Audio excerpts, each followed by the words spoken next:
A paz do Senhor Jesus. Tudo bem com vocês? Nós estamos dando seguimento às nossas aulas a respeito da Bíblia.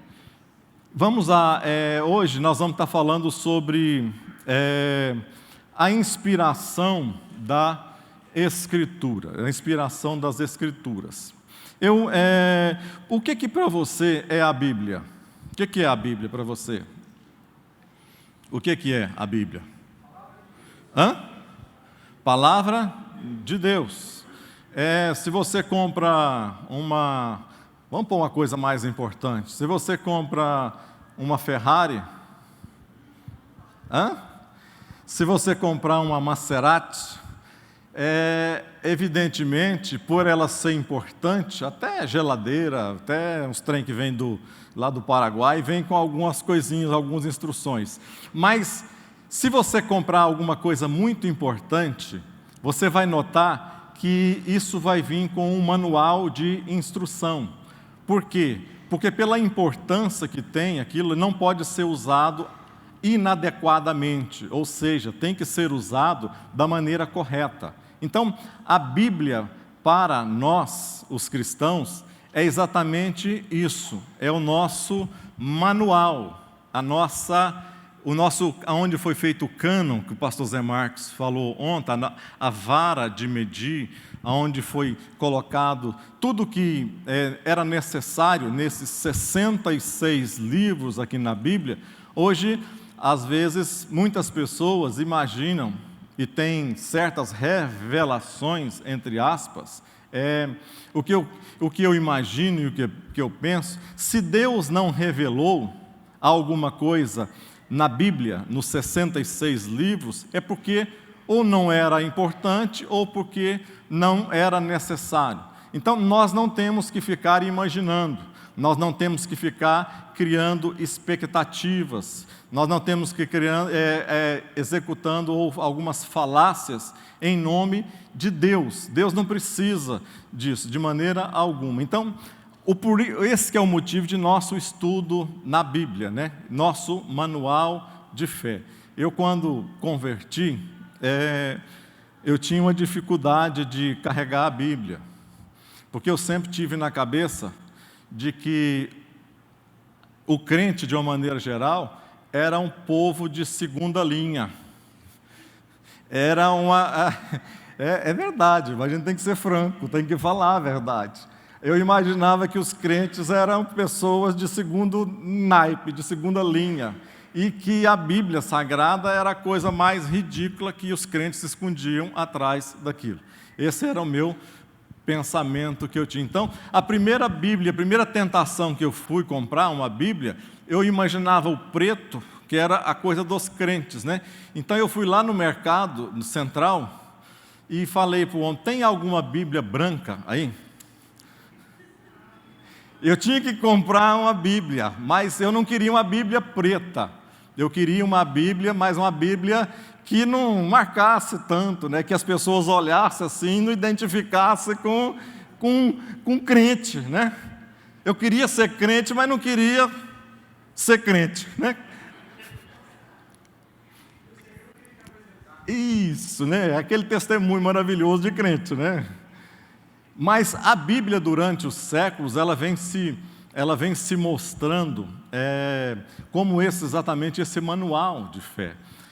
Como história da Bíblia Sagrada, o grande filósofo francês, Voltaire, ele que morreu no ano de 1778, ele era uma das pessoas que ele era crítico feroz, ferrenho do cristianismo. Por quê? E você vai entender isso. Voltaire, ele fazia parte de um movimento que começou na França, chamado Iluminismo. Voltaire, o Iluminismo, o que era? Nada mais era do que, nesse movimento do Iluminismo, que era chamado Idade das Luzes, as pessoas, e na cabeça de Voltaire, que ele era um filósofo muito tremendo, um cara pensador mesmo, Mas na cabeça de Voltaire, ele entendia que a ciência era muito superior a toda e qualquer cultura filosófica baseada na Bíblia ou baseada na religião propriamente dita. Então, ele não acreditava e ele entendia que, a partir daquele momento, a ciência deveria superar tudo que a igreja na época fazia, tudo que a igreja pregava, tudo que a igreja... Ele acreditava que o mundo estava daquela maneira porque as pessoas baseavam a sua estrutura, a sua vida diária, muitas vezes na fé. E essa fé estava acabando com aquele mundo que ele acreditava. Então, ele, juntamente com algumas outras pessoas, Rousseau, Montesquieu, John Locke, lá na Inglaterra, ele planejaram, então, esse movimento. E eles, durante muitos anos, eles trataram disso e foram... Teve coisas boas, por exemplo... Montesquieu, quando ele num dos seus livros, e a maioria das nações hoje são baseadas em muitas ideias iluministas, entre uma delas o Brasil, onde, num dos seus livros que ele escreve, ele diz que os países deveriam ter 3 poderes, o poder executivo, legislativo e judiciário, e que esses poderes deveriam ser desligados um do outro, mas viverem em conjunto. Ou seja, naquela época, em 1700 e pouco, ele pregava isso. Hoje nós estamos vivendo isso aqui e executando exatamente isso. Mas voltando a Voltaire, esse Voltaire, num dos seus escritos, ele disse o seguinte sobre a Bíblia, exatamente isso, que como ele queria que a ciência acima de tudo, a razão acima de tudo, tirar o teocentrismo existente na época ali e colocar o homem como centro de todas as coisas, esse Voltaire disse o seguinte, dentro de 100 anos, num dos seus escritos, dentro de 100 anos, a Bíblia como nós conhecemos hoje, ninguém mais estará lendo Bíblia, usando Bíblia, a não ser que essa Bíblia, nós vamos estar vendo essa Bíblia em museus, em lugares onde ninguém somente olhar, ninguém vai estar fazendo, ou seja, ele entendia e escreveu isso, dizendo que a Bíblia dentro de 100 anos, ela seria totalmente dizimada, ou seja, ninguém mais se lembraria da Bíblia, a não ser dentro de um museu. E o que acontece pelas insinuações desse Voltaire? Apenas 50 anos depois dessas palavras e depois da sua morte, a casa que ele vivia, agora em Genebra, na Suíça, essa casa foi comprada e essa casa foi transformada na Sociedade Bíblica de Genebra.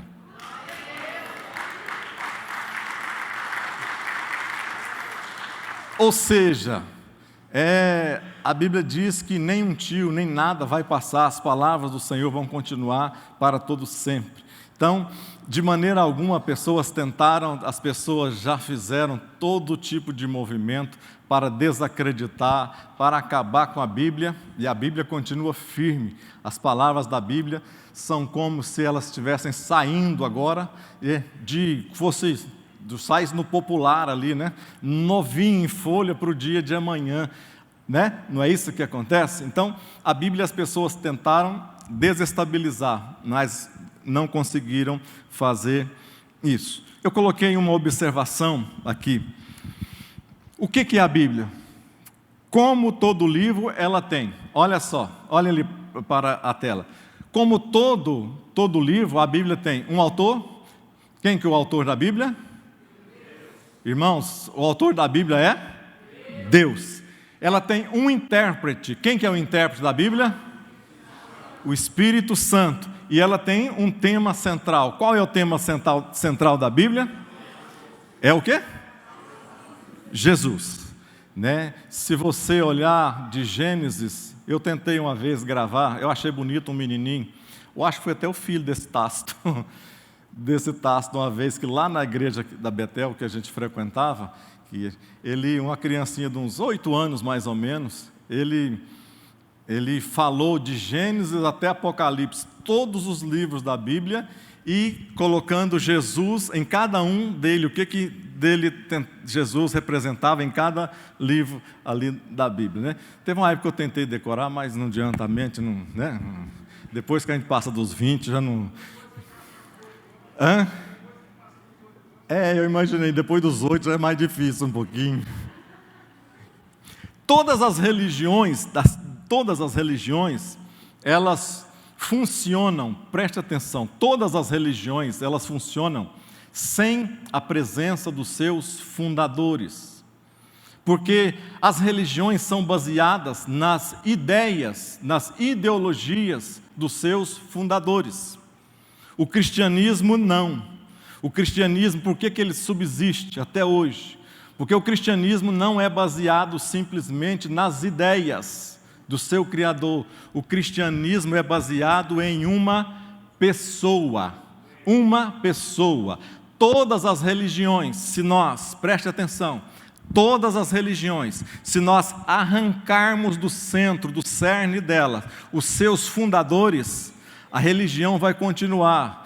O kardecismo vai continuar, budismo vai continuar, shintoísmo vai continuar, os Hare Krishnas vão continuar, todas as religiões, elas vão ter segmento, sem os seus fundadores. Por quê? Porque tudo está baseado em ideias, mas o cristianismo não é simplesmente ideias, cristianismo é uma pessoa. Então, se dentro do cristianismo nós arrancarmos o seu fundador, ele se torna o quê? Vazio, ou seja, não tem sentido. Então, cristianismo é uma pessoa. Cristianismo só funciona com uma pessoa, quando nós acreditamos nesta pessoa. Cristianismo não é filosofia bonita, não é falar bonito, não é pregar bonito. Cristianismo, nós estamos falando que ele representa uma pessoa, Deus encarnado, Jesus. Amém?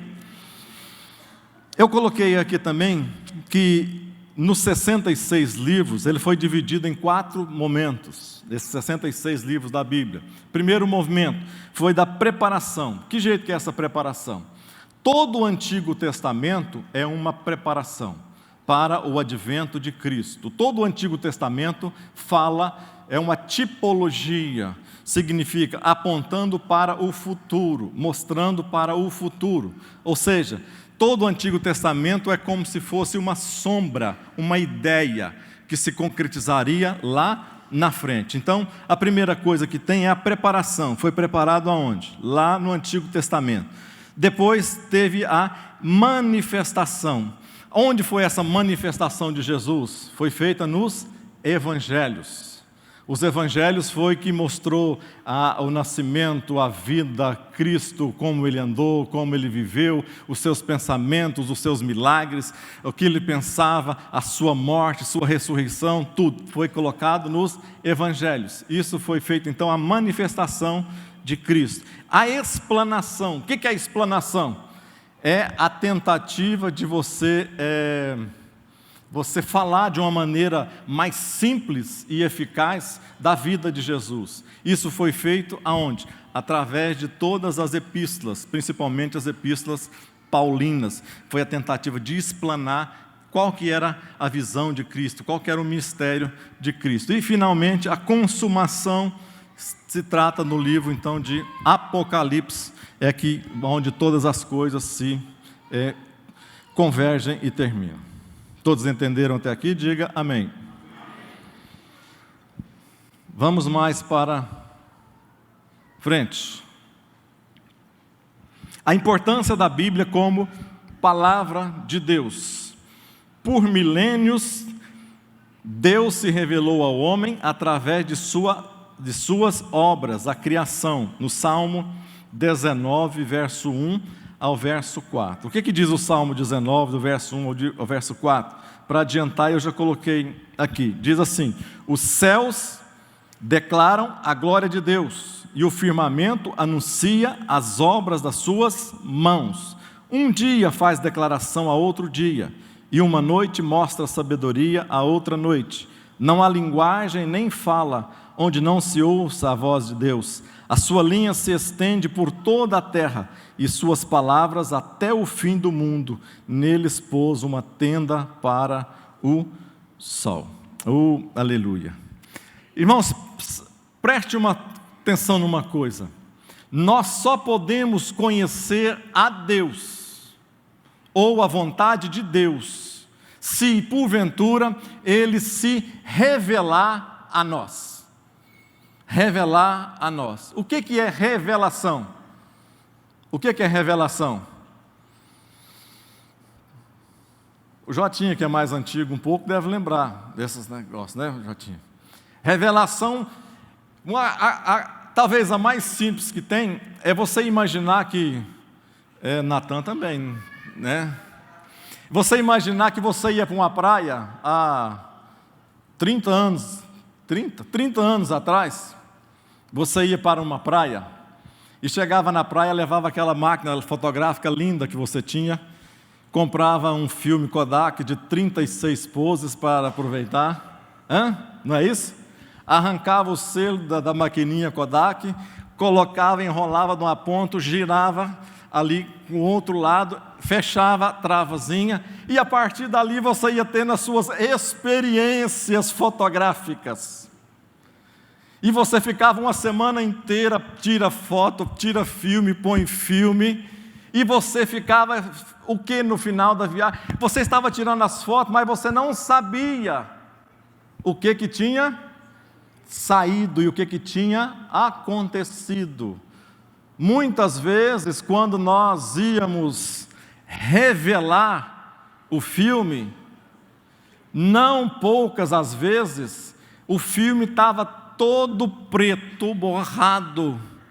Você às vezes perdeu uma semana toda, 36 fotos, que você pensava, aquele negócio não prestava, saiu tudo errado, porque às vezes você abriu uma hora, uma abertura errada, dali entrou o sol na hora errada, e o negócio não deu certo. O que é revelação de Deus para nós? Como nós vamos conhecer a Deus? Somente, como eu disse, se porventura Ele se revelar a nós. Não existe uma outra maneira, não tem maneira de eu ficar criando, gerando ideias sobrenaturais sobre Deus. Ele só vai se mostrar se Ele quiser, Ele só vai falar conosco se Ele quiser. Então, Ele só vai se revelar a nós. De que maneira? Desse jeito, né? Às vezes nós ficamos aí tirando as fotografias, imaginando na nossa mente.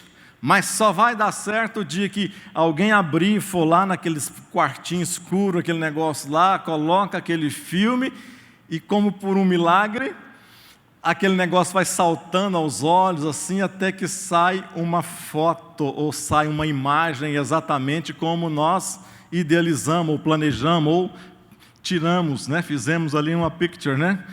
Então, é exatamente isso que Deus faz, Ele se revela a nós através desses pequenos detalhes, dessas pequenas coisas que aconteceram. Não mais, se Ele não quiser, Ele não se revela de maneira alguma. E a Bíblia Sagrada é exatamente esse filme que Deus colocou para nós, ou seja, esta revelação. Isso aconteceu do dia para a noite, pastor? Não. Deus começou a se revelar lá no Éden para o homem. Deus tinha uma promessa lá do Éden. O pecado não pegou, Deus desprevenido.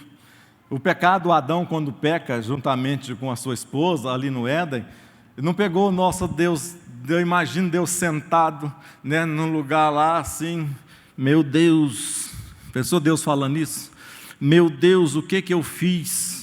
E agora, como é que vai ser o primeiro homem? O primeiro que eu criei já deu esse problema desse jeito, e daqui para frente, como é que vai ser? O pecado não pegou Deus desprevenido, de maneira alguma. Tudo estava e está sob o controle de Deus, todas as coisas. Então ele começa a se revelar ao homem, ele começa a se revelar a Noé, ele começa a se revelar a Abraão, ou seja, deu uma nota um pouquinho mais alta, começa a ter uma visibilidade maior, ele começa a se revelar aos profetas, e agora ele começa a chamar os profetas, e através da boca dos profetas, ele começa a falar ao povo, começa a falar às pessoas, ou seja, uma revelação agora trazida por Deus através da boca das pessoas. Ele vai se revelando, ou seja, a cada momento A cada etapa, a cada período de tempo, Deus tem uma revelação diferente, uma revelação nova. E essa revelação vai se tornando cada vez, como naquela fotografia. Cada vez que a gente olha, parece que aquele negócio lá dentro da água com... O que é que? Os produtos químicos. Pastor Silvio é fotógrafo, né? Então, aqueles produtos químicos, juntamente ali com o filme, ele vai dando uma visibilidade, e a pessoa vai conseguindo, com o tempo, vai conseguindo enxergar melhor. É o que Deus está fazendo para nós hoje. Ele veio se revelando aos profetas, depois ele chega ali no tabernáculo, ele começa a ter uma revelação maior. Todas as coisas do tabernáculo apontavam para Jesus, tudo que tem no tabernáculo apontava para Jesus. Ele foi indo, até chegar a João Batista. Quando chega em João Batista, a revelação se torna maior. Quando João Batista, lembrando do tabernáculo, olha só, uma coisa vai chamando a outra. João Batista lembrando do tabernáculo e a revelação que Deus deu para ele. João Batista, quando vê Jesus, ele diz assim para as pessoas e para Jesus: este aí é o quê? O Cordeiro de Deus que tira o pecado do mundo. Ou seja, uma revelação está surgindo que nossos olhos ainda não entenderam. Esse homem que vocês estão vendo aqui, onde a gente sacrificava lá no templo, lá no tabernáculo, em prol dos nossos pecados serem sanados ou sendo colocados debaixo de uma espécie de tapete, agora esse homem aqui agora, ele não vai mais colocar pecados debaixo do tapete. Esse homem agora vai arrancar todos os nossos pecados. Amém? A inspiração das Escrituras Sagradas. Inspiração, etimologia e conceito, vem do termo grego theopnestos, soprado por Deus. A Bíblia sempre reivindicou para si a revelação dela própria.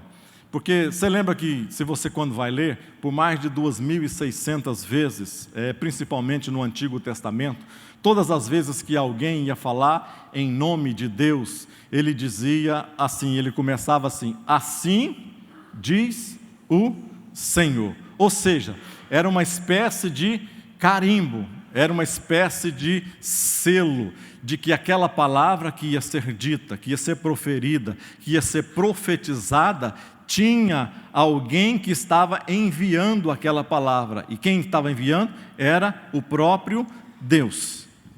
Conceito de inspiração, nós já falamos aqui sobre theopnestos, que theo significa Deus, pneu ou pneuma, que é soprado, é da onde vem o termo da pneumatologia. O que é pneumatologia? Alguém sabe o que é pneumatologia? Alguém sabe? O que é pneumatologia? Espírito Santo, mas tem uma palavra antes do Espírito Santo. Logia, fala de quê? Estudo. Então é o estudo do Espírito Santo, a doutrina do Espírito Santo. Então, o que é a pneumatologia? É o sopro de Deus, é o sopro de Deus. Quando você inspira e você expira, você está fazendo o quê? Um movimento. Então, a palavra de Deus é o sopro de Deus. O Deus sopra, é como se fosse, vamos imaginar isso, Deus soprando essa palavra, e alguém vai estar inspirando esta palavra. E essa palavra vai estar entrando na vida desta pessoa. Ou seja, então Deus fala, alguém recebe e transmite esta palavra. E isso foram feitas, se der o tempo necessário, nós vamos estar falando mais sobre isto aqui.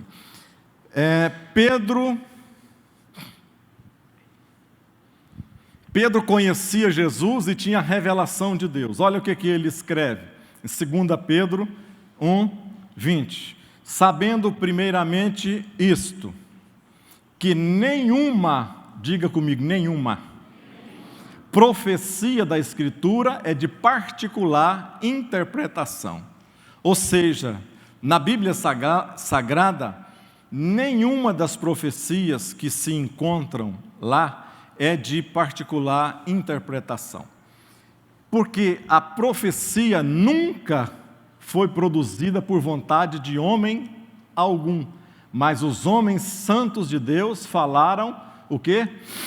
Inspirados pelo Espírito Santo. Então, Deus soprou, diga, soprou. Soprar, e as pessoas receberam através de quê? De inspiração. Inspiração é para dentro, não é isso? É isso mesmo ou estou errado? Tá certo. Então, inspiração é para dentro, né? É igual subir para cima, descer para baixo, menino homem, menina mulher.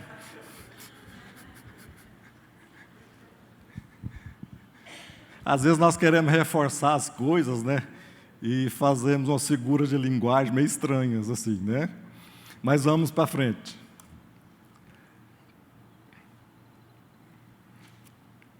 A harmonia e unidade da Bíblia. Olha o que está escrito. Se a Bíblia fosse um livro meramente feito por homens, na sua composição seria inexplicável. Mas ela é como um rio, que ao brotar de suas nascentes, vai avolumando suas águas até tornar-se caudaloso, uniforme e o quê? Progressivo. Essas palavras são bonitas, né? Essas palavras aí foram ditas pelo finado pastor Antônio Gilberto. Ele era um homem da Assembleia de Deus, que ele gostava, amava o estudo, né? Um dos fundadores da ETAD, dos livros que e escritor também, um homem de Deus e que amava, né, exatamente esses estudos aqui. Vamos imaginar, ali está dizendo que a composição, se fosse feita por homem, seria alguma coisa inexplicável. Vamos imaginar que no Brasil, nós pegássemos o Brasil na sua amplitude total, norte a sul, agora já não é mais do Arroio ao Chuí, tem uma outra cidade que mudou o nome, já não é o Chuí, não, Arroio é em cima, Chuí embaixo, né? Então, lá em cima no norte, já tem uma cidade mais... Oiapoque é o Chuí, acho que, como é que é? Não, já mudou, uma dessas cidades mudou, mas não foi Chuí, foi lá de cima. Mas não importa, vamos imaginar que a gente pegue 40 pessoas. Por que 40? Porque a Bíblia teve mais ou menos 40 escritores, num período de 1.600 anos. Mais ou menos, imagina o que é mil. O Brasil foi descoberto em que ano? No ano de 1500. Nós temos então quantos anos? Aqui no país? O Brasil, nós estamos com 519 anos. Imagina que em 519 anos, se você olhar para a cidade de Salvador, olhar para a cidade de São Paulo, você vai ver as cidades, algumas cidades ali do Nordeste, você vai ver que são as cidades de fundação mais antigas que tem. Mas são 500 anos. Agora imagina 1.600 anos, onde as pessoas não tinham internet, não tinham biblioteca, não tinham telefone, não tinham comunicação, não tinha nenhuma ciência preparada para isso, e estas pessoas escreveram esses livros, praticamente os 66 livros da Bíblia, nesses período de 1.600 anos. Imagina isso, o que eu quero te levar a pensar? Imagina se você pegar, nos nossos dias, não precisa de 1.600 anos, se você pegar hoje, nos nossos dias atuais, e colocar os 40 melhores escritores do país, e pegar de diversas regiões do país, e mandar escrever sobre determinado assunto, isso. E no final você vai pegar esses 40 assuntos, olha que eles têm internet, que têm comunicação, podem falar um com o outro, podem se comunicar, podem trocar ideias. Hoje, antigamente, essas pessoas não se falavam, não se conheciam, não se tocavam, não tinham acesso às informações. Então, imagina, nós vamos pegar 40 pessoas, 40 escritores, e no nosso país, e mandar que eles escrevam um tema. E depois de um ano, nós vamos reunir esses estudos, e esses estudos nós vamos notar que esses livros vão estar totalmente disformes, divergentes. Cada um vai contar de uma maneira totalmente, às vezes, apontando para um lado totalmente diferente daquilo que a gente imagina. Ou seja, quando a Bíblia foi escrita por esses homens aqui, como foi quando foi escrita por esses homens, eles não tinham o que nós temos hoje. Volto a falar, só para você entender. Então, e quando juntou esses livros, eles tiveram uma unidade tremenda. Nada ficou disforme, nada ficou faltando, nada ficou passando. Tudo se enquadrou, tudo se encaixou. É como se você pegasse também, você igual a Igreja Universal. A Igreja Universal, quando foi construir aquele templo, o Templo de Salomão, ela mandou que viesse todas as pedras que foram feitas às paredes, todas as tipos de mármores, granitos e tudo foi feito em Israel. Ou seja, todos os cortes não vieram pedras, vieram os cortes de lá, vieram cortados. Tudo de lá. E chegou aqui, imagina isso, e vamos colocar a Bíblia nisso aqui. Imagina que a gente quer fazer uma construção imensa, e a gente também agora distribui para vários lugares, vários países, vários locais, e que as pessoas tragam os cortes. E quando essas pedras chegam aqui na nossa construção, e nós vamos montar, nós vamos notar que todas elas se encaixam de uma maneira tremenda. Por quê? Porque apenas uma pessoa pensou, a uma pessoa organizou, a uma pessoa arquitetou esse plano. Não foram muitas pessoas, mas uma única pessoa arquitetou. Então a Bíblia, por que ela é tão sincronizada? Porque não foi divergente. Porque o arquiteto do universo, esse único arquiteto do universo, ele pensou em todas as coisas e dividiu, entre aspas, as atividades para 40 pessoas diferentes. Mas quando reuniram essas pedras que a gente imagina para essa construção, nós vimos então que as 40 se encaixavam perfeitamente e formaram então esse cânon maravilhoso que é a Bíblia Sagrada nossa, feita por um milagre de Deus. Somente um milagre era capaz de fazer isso. Vamos falar um pouco sobre isso aqui. Teorias falsas da inspiração da Bíblia. Eu coloquei aquele verso ali de lado, 2 Timóteo 3,16, que toda a Escritura é inspirada por Deus e o quê? Útil para o quê?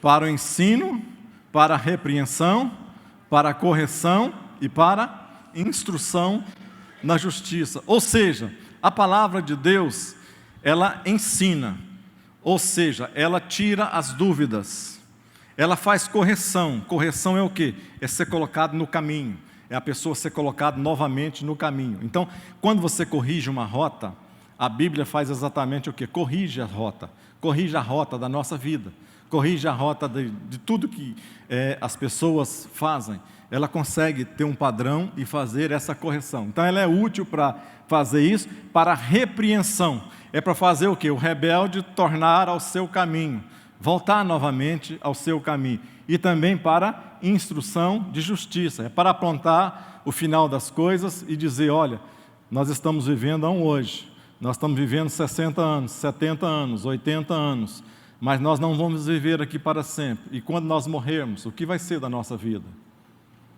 Para onde nós vamos? O que vai acontecer com a sua alma? Será que vai acabar, vai sumir, vai desaparecer?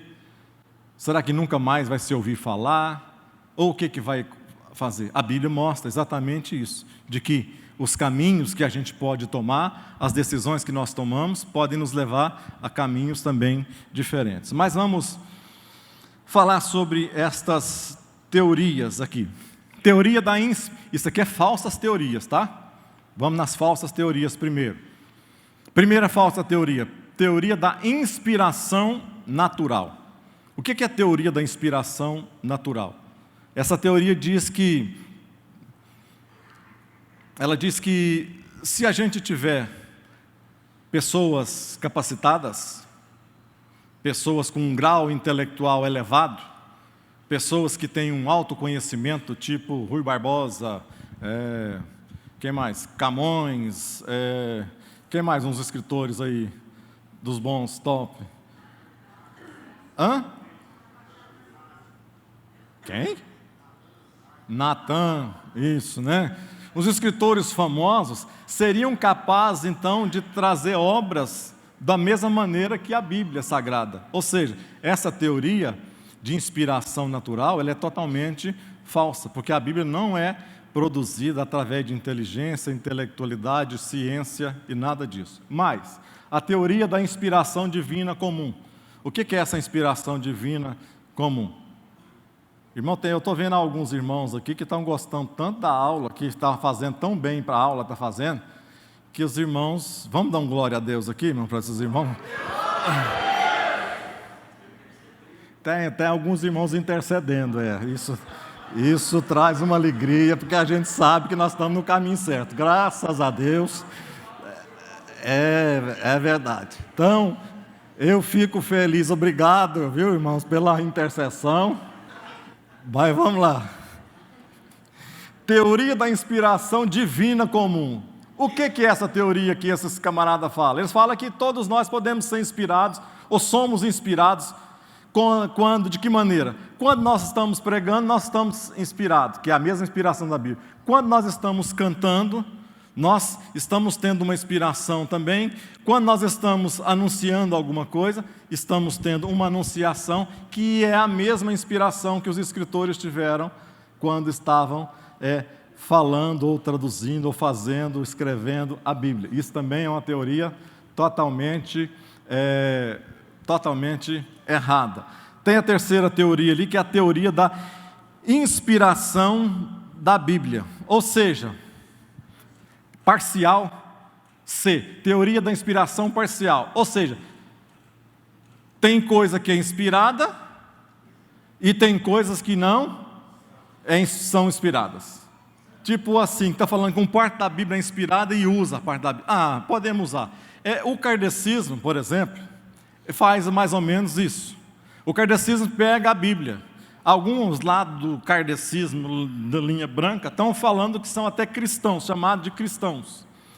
Por quê? Porque pega algumas partes da Bíblia, usa algumas partes da Bíblia, e que eles entendem o que Jesus falou, que esse Espírito desenvolvido falou, então são coisas boas.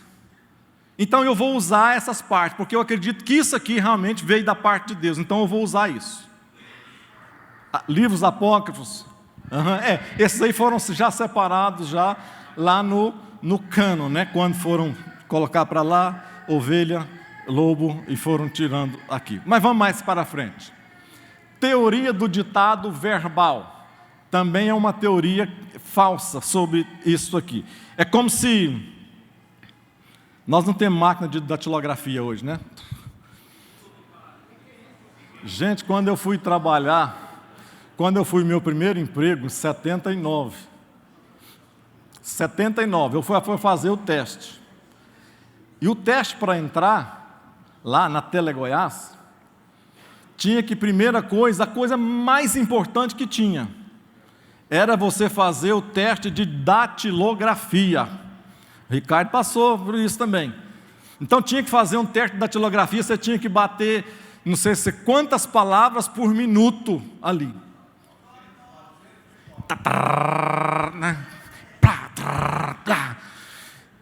E fazia muitos toques. Ou seja, essa teoria do ditado verbal é como se um chefe sentasse na sua cadeira, chamasse a sua secretária e começasse a ditar algumas coisas para ela, e dizendo: escreve aí, isso. O que é essa secretária, entre aspas, tomara que você entenda, o que é essa secretária, entre aspas, ela está sabendo às vezes do assunto, às vezes ela não sabe nada do que o chefe está falando, às vezes ela não entende nada do que o chefe está falando. Ou seja, essa teoria é como se fosse uma espécie de o chefe ditando e você vai escrever, não importa se você saiba ou não, Não importa se você gosta ou não. Não importa se as suas palavras são essas ou não. Escreve.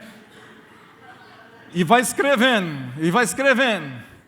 Irmãos, não, isso aqui é uma inverdade, não teve nada disso. Cada escritor escrevendo nós foi, nós vai, nós quer, estrupo, e foi escrevendo da maneira dele, do jeito dele, o que ele tinha na época. Os piores escritos que tem são os escritos de Pedro, porque da maneira que ele foi traduzido. Se você lê os originais, que eu não sei ler, mas se você ler os originais, e for ver os originais, é um dos estudos mais comuns que existe, porque era a maneira dele tratar, era a maneira dele de falar, era a maneira dele de escrever, era a maneira dele de se portar. Ele era bruto, ele era ignorante, falava do jeito dele, mas está lá. Então Deus, Ele não nos tornou, ou não tornou os escritores robôs. Você vai falar assim, assim e assim. Não foi dessa maneira. Ou seja, ele usou essa teoria do ditado aqui, está totalmente fora também. Tem a teoria da inspiração de ideias. Bom, Deus inspirou as ideias, mas não inspirou as palavras. Pode uma coisa dessa? Você já imaginou você ter ideia? Imagina você ter uma ideia e não ter palavra. Se o que faz a palavra, ou o que faz a ideia é exatamente a palavra, o que torna a forma física é a palavra. Então como que Deus pode inspirar a ideia e não inspirar a palavra?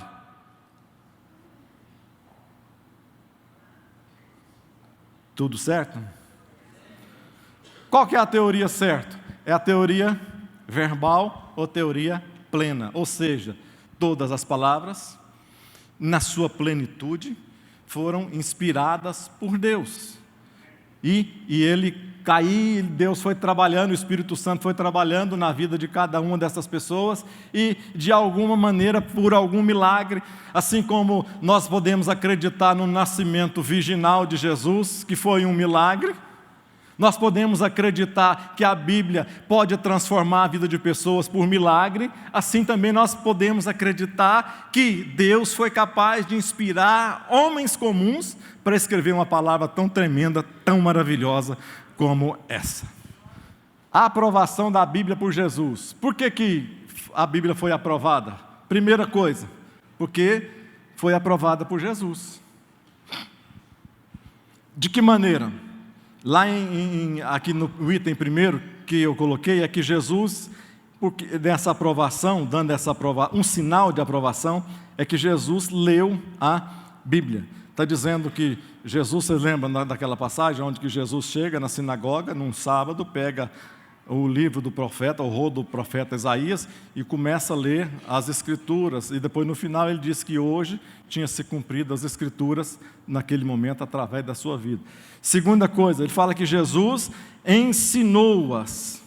Aqui olha como que Jesus fala aqui que ensinou. E disse, Lucas também 24, diz assim, ó nécios e tardios, Jesus dizendo, tardios de coração para crer em tudo que os profetas disseram. Porventura não convinha que o Cristo padecesse essas coisas e entrasse na sua glória?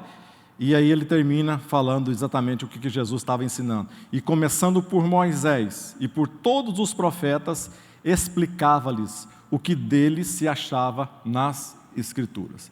Ou seja, ele imaginou Jesus sentando com aquelas pessoas, e ele faz exatamente aquela criancinha de 8 anos que eu falei aqui, e ele começa lá de Moisés, olha, dizendo aqui em Gênesis, vocês estão vendo essa passagem de Gênesis aqui? Isso aqui está falando de mim.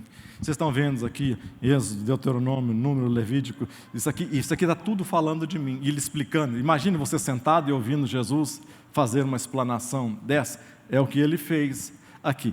Dizendo, e também chamou ele de palavra de Deus. Quarto, Jesus confirma todas as profecias a respeito dele. É uma outra passagem que eu fiz questão de colocar aqui, que fala mais ou menos como aquela, mas eu acho isso aqui tremendo, importante, dizendo, olha o que disse Jesus aqui, e disse-lhes, são estas palavras que vos disse, ainda estando convosco, que convinha que se cumprisse tudo o que de mim estava escrito. Aí ele começa, escrito aonde?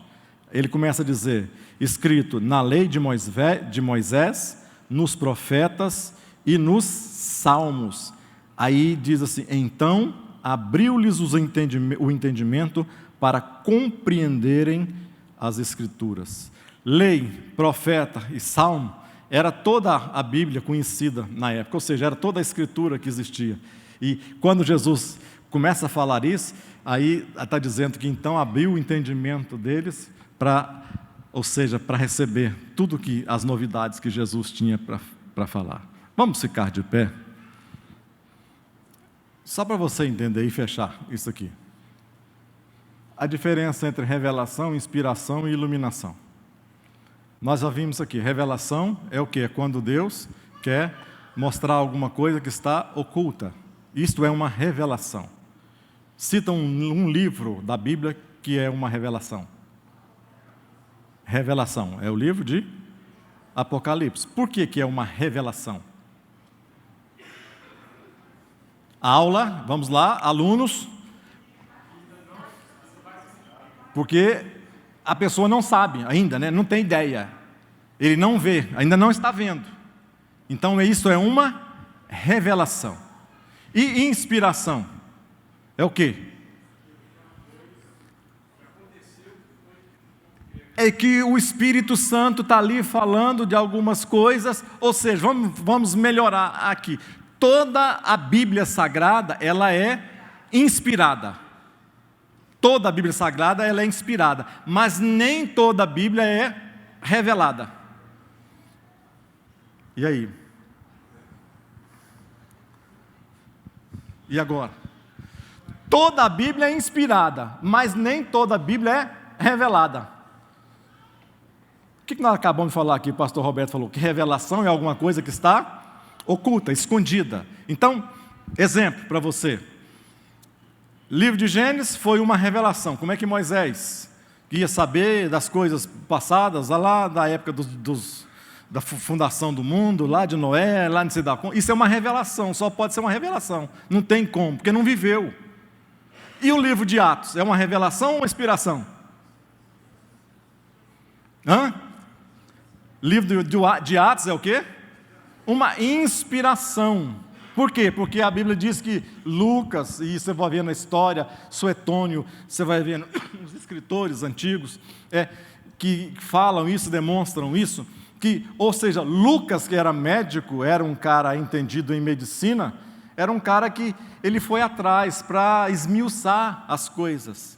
Isso foi uma inspiração de Deus para ele. Mas não foi, ele não revelou, não foi uma revelação que ele teve de alguma coisa desconhecida, não. Ele, suou, foi atrás, conversou com pessoas, dialogou com pessoas, fez anotações, fez gravações, gravou em DVD, fez live, fez tudo quanto é coisa que existia. Para quê?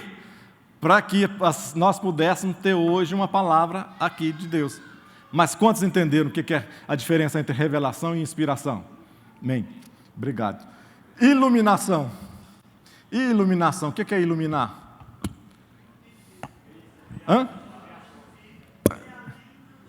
Imagina no escuro. Opa! Escuro. Iluminar é o quê? Se eu tivesse uma luz, eu não tinha tropeçado. Se eu tivesse uma luz iluminado, por que é o Salmo 105? 119, 105. 119, 105. Salmo 119, verso 105, não 105. Lâmpada para os meus pés é a tua palavra e luz para o meu caminho. Ou seja, o que é iluminação então? É a capacidade que Deus dá de nós, simples mortais, termos esse entendimento que a Bíblia nos traz hoje, ou seja, o Espírito Santo na nossa mentezinha tão limitada, dizendo assim, olha, é tão importante, é tão especial, e você entende, sai daqui chorando, sai daqui alegre, sai daqui convicto que vai para o céu, sai daqui dando glória a Deus, sai daqui dizendo, há um Deus, há um Salvador na minha vida. Quem que é isso? é a iluminação do Espírito Santo na nossa vida que faz com que a gente seja cada vez mais crente, fiel, verdadeiro, Senhor. Levanta essa mão, vamos. Dê uma salva de palmas, então, esse Deus.